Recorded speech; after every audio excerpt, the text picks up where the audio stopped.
শিশুদেরকে ধর্ষণ করা হচ্ছে এবং বাবা বিচার চাওয়া বন্ধ করে দিয়েছে। বাবা বিচার চাচ্ছে না কি কারণে? বাবা বিচার চাচ্ছে না কারণ এই বিচার ব্যবস্থার উপরে বাবার বিশ্বাস নেই। বাবা জানে এই বিচার ব্যবস্থা নিয়ে কিছুদিন ফেসবুকে লেখালেখি হবে, রাজনীতির ময়দানে গরম বক্তব্য হবে, কিন্তু দিন শেষে বাবা তার সন্তানের ধর্ষণের কোনো বিচার পাবে না।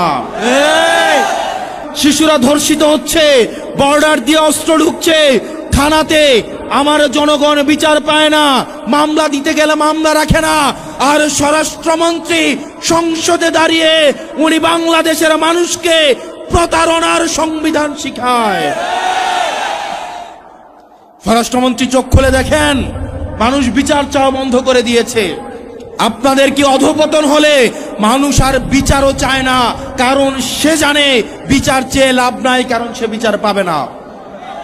এই বিচার ব্যবস্থা জনগণের বিচার নিশ্চিত করতে পারে নাই, অন্যায়ের বিচার নিশ্চিত করতে পারে নাই, আমাদের স্বাস্থ্য ব্যবস্থা আমাদেরকে সুস্বাস্থ্য দিতে পারে নাই।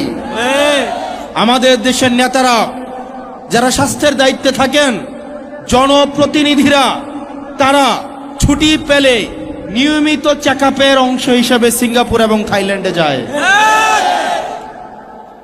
তাদের সন্তানদেরকে তারা বিদেশে রেখে তারা পড়াশোনা করায়। যেই লোকটা বাজারে জিলাপি বানায়, আপনি যদি ওই লোকটাকে বলেন ভাই আপনি জিলাপিটা খান, সে যদি জিলাপি খাইতে অস্বীকৃতি জানায়, এই জিলাপির প্রতি কি আপনার আস্থা থাকবে?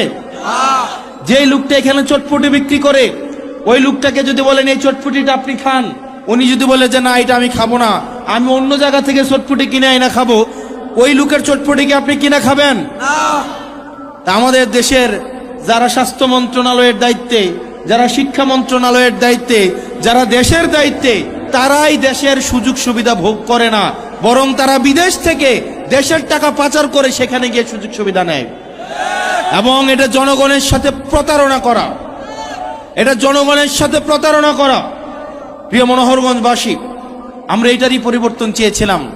আমরা চেয়েছিলাম এমন একটা বাংলাদেশ, যে বাংলাদেশে একটা সন্তান যখন ভূমিষ্ঠ হবে সেই জায়গা থেকে সে তার অধিকার বুঝে পাবে।